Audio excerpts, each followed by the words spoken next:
بسم اللہ الرحمن الرحیم۔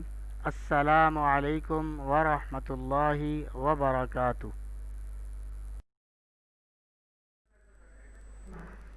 سبق نمبر 11 ہماری پڑھائی کے حساب سے، اور کتاب میں اس کا نمبر ہے 19۔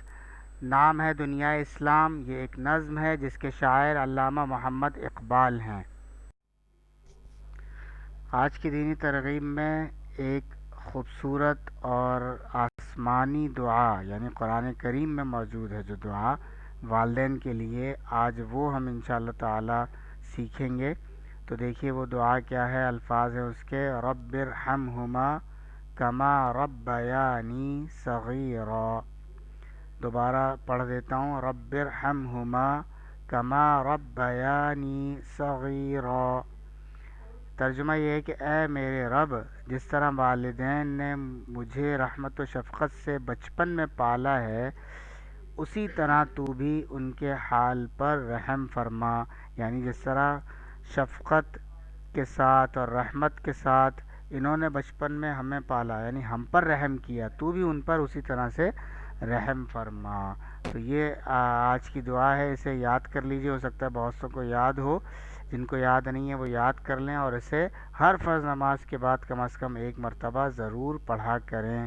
اللہ تعالی ہم سب کو عمل کی توفیق نصیب فرمائے، اوروں تک بھی پہنچانے کی توفیق نصیب فرمائے۔ حاصلات تعلم صرف ایک ہے، مشق کے سوالات حل کر سکیں۔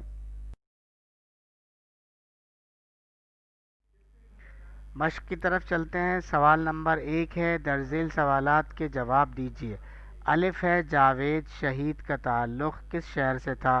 تو بہت ہی آسان سا اور مختصر سا جواب ہے، جاوید شہید کا تعلق لاہور کے قریبی شہر قصور کی ایک نواحی بستی سے تھا، قریبی بستی سے۔ بے ہے، جاوید کے مکان کی حالت کس وجہ سے خراب ہوئی؟ جواب یہ ہے کہ مکان اور اس کے کمرے کو دیکھ کر یہ تاثر پیدا ہوتا تھا کہ ستمبر 1965 کی بھارتی بمباری سے یہ مکان کافی حد تک متاثر ہو چکا ہے، اور اب تو گھر والے بھی اس کی سجاوٹ اور رکھ رکھاؤ کی طرف توجہ نہیں دیتے۔ کمرے میں سامان بھی مختصر سا ہے اور وہ بھی کسی ترتیب سے نہیں رکھا گیا۔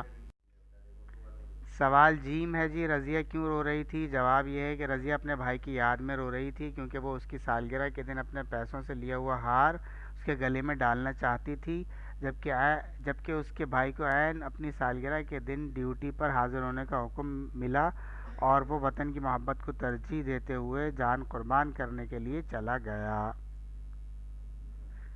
سوال دال ہے، سالگرہ کے موقع پر جاوید کو کیا حکم ملا؟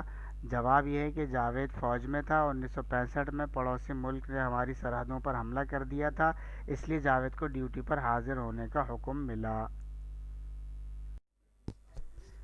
سوال ہے، رضیہ کے والد نے فاطمہ کو تسلی دینے کے لیے کیا جملے ادا کیے؟ فاطمہ رضیہ کی والدہ کا نام ہے۔ جواب، رضیہ کے والد نے فاطمہ کو تسلی دیتے ہوئے کہا کہ وطن کی خاطر قربانی دینا ایک بڑی سعادت کی بات ہے، یہ شرف ہر ایک کو کہاں نصیب ہوتا ہے، یہ سعادت دنیا میں خوش قسمت انسانوں کے حصے میں آتی ہے۔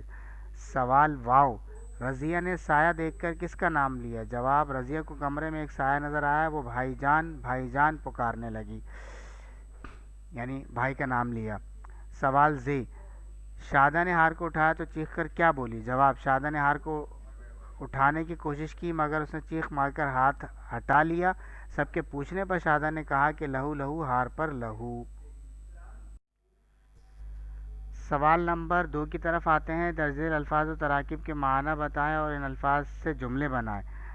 تو پہلا لفظ ہے آرائش، جس کے معنی ہے سجاوٹ، اس کا جملہ یوں بن سکتا ہے، شوہر کے چلے جانے کے بعد اس نے گھر کی آرائش کی طرف کوئی توجہ نہیں دی۔ دوسرا جملہ ہے، لفظ ہے کپ کپاہٹ، جس کے معنی ہے لرزنا، اور اس کا جملہ یوں بن سکتا ہے، خوف کی وجہ سے اس کی کپ کپاہٹ اور بڑھ گئی۔ تیسرا لفظ ہے سعادت، جس کے معنی خوش بختی، تو اس کا جملہ یوں بن سکتا ہے کہ شہادت کی سعادت چنندہ لوگوں کے حصے میں آتی ہے۔ چوتھا لفظ ہے جائے وقوع، جس کے معنی ہے واقعے کی جگہ، اس کا جملہ یوں بن سکتا ہے کہ پولیس کو جائے وقوع سے پوروں کے نشانات مل گئے، یعنی فنگر پرنٹس مل گئے۔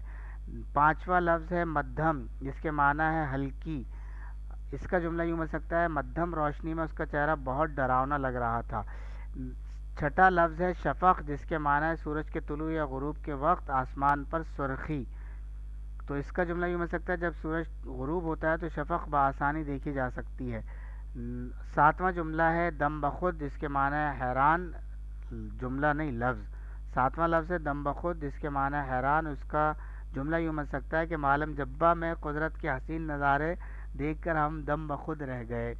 اور آٹھواں جملہ لفظ ہے رکھ رکھاؤ، جس کے معنی ہے تمیز یا سلیقہ. اور اس کا جملہ یوں بن سکتا ہے کہ بچوں کی تہذیب دیکھ کر گھر کے رکھ رکھاؤ کا بخوبی اندازہ ہو رہا تھا. سوال نمبر 2 کے بعد اب آتے ہیں سوال نمبر 6 کی طرف. سوال نمبر 3 4 5 میں نے چھوڑ دیا ہے. وہ کیوں چھوڑا ہے وہ انشاءاللہ اگلی سلائیڈ میں بتاؤں گا. سوال نمبر 6 یہ ہے کہ درج ذیل الفاظ پر اعراب لگائیے. تو اس کا جواب میں نے اس انداز سے لکھا ہے کہ ایک کالم میں سارے الفاظ لکھ دیے ہیں. وہ الفاظ یہ ہیں: لہو، غمگین، افسردہ، اختیار، مقام. اور پھر آگے جو ہے ہر ایک کو توڑ کر، ہر لفظ کو توڑ کر اس کے حروف پر میں نے اعراب لگائے ہیں.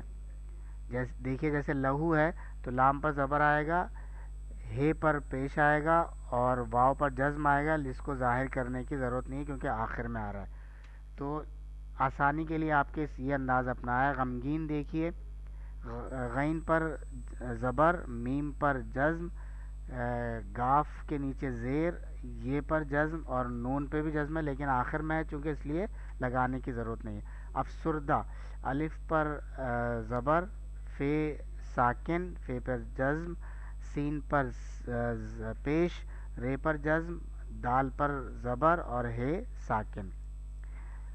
اختیار، الف کے نیچے زیر، خے پر جزم، تے کے نیچے زیر، یہ پر زبر، الف اور پھر رے ساکن. مقام، میم پر زبر، پیش بھی آ سکتا ہے ویسے، قاف پر زبر، الف اور میم ساکن. تو یہ اس طرح سے ان کے اعراب ہو گئے. جی، گھر کے کام کی طرف آتے ہیں. جی، ایک گھر کا کام یہ ہے کہ سوال و جواب جو ہیں انہیں یاد کیجئے تاکہ جب اس کا جائزہ ہو تو آپ کے لیے سہولت ہو جائے.